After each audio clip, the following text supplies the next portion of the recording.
Hello, I'm Peter Joseph, and welcome to the Why I Advocate campaign.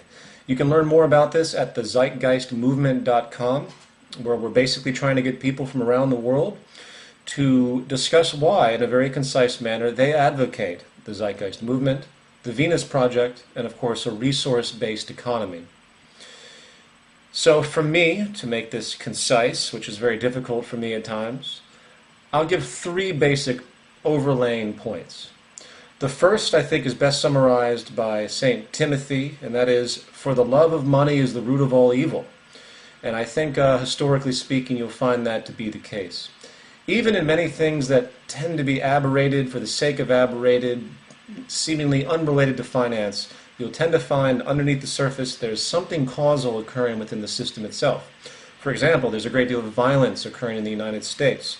One of the most unique things that's been discovered recently by social scientists is that the degree of inequality in a current society, in a society, is directly proportional to the rates of violence across the whole spectrum of violent behavior.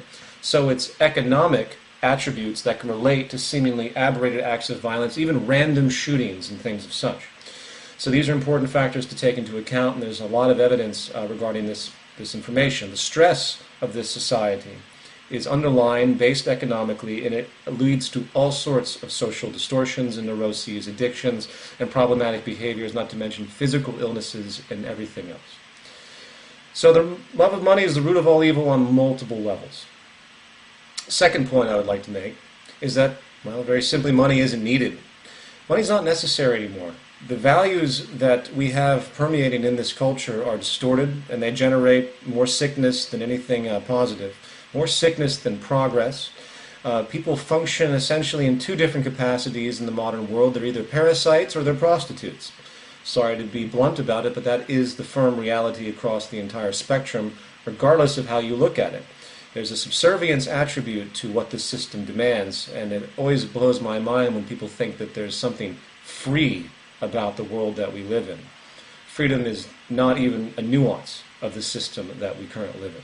It's not based on freedom whatsoever. If it was, it would be completely different, in fact much closer to a resource-based economy. But that's an aside.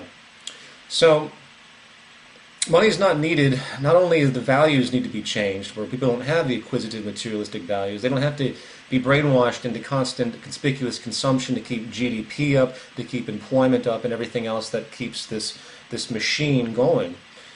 Those can be resolved in a new system, and new values can be created, as they always have been throughout time. A second part to that, which I think is important to bring up, is that the efficiency that we're capable of doing, capable of having, the ability to create access abundance, the ability to take care of the basic needs of all the world's people, the ability to elevate our technology to levels that we probably can't even imagine, is intrinsically stifled by this very system because of the cost efficiency mechanisms and all of the profit attributes that make it virtually impossible for the best of anything to be created. We could raise society to the state of present-day knowledge, which, if you analyze today, we're probably about 100 years behind, to be perfectly frank. Maybe a little extreme on that note, maybe more to the effect of 60 years behind, but I think somewhere between 60 and 100 years behind is where we exist today. If we wanted to take modern knowledge and apply it towards renewable energies, production, and anything that we think is socially viable, you would see a cataclysmic change if that knowledge was simply applied and not hindered by the profit mechanism and the things that are required to make anything come to fruition in this culture. If you can't make money off something, it's not going to happen. And the world you see around you is the result of that.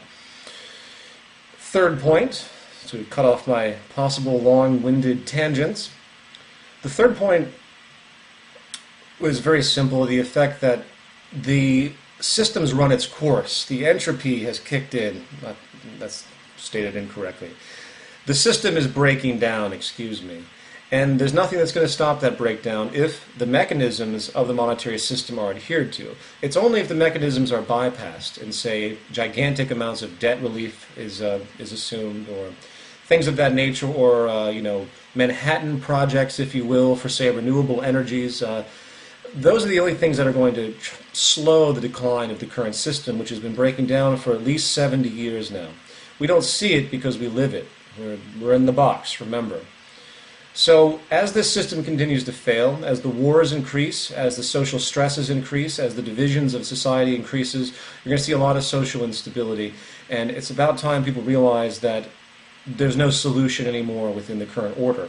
We're going to have to do something different. We have to change our way of thinking if we expect to resolve this and to create a stable society, a steady state society that can actually take care of the 7 to 8 billion people that are on this planet, or going to be on this planet. So I'm going to leave it at that. Loose distinctions, but I hope everyone will go to the zeitgeistmovement.com and look into those points.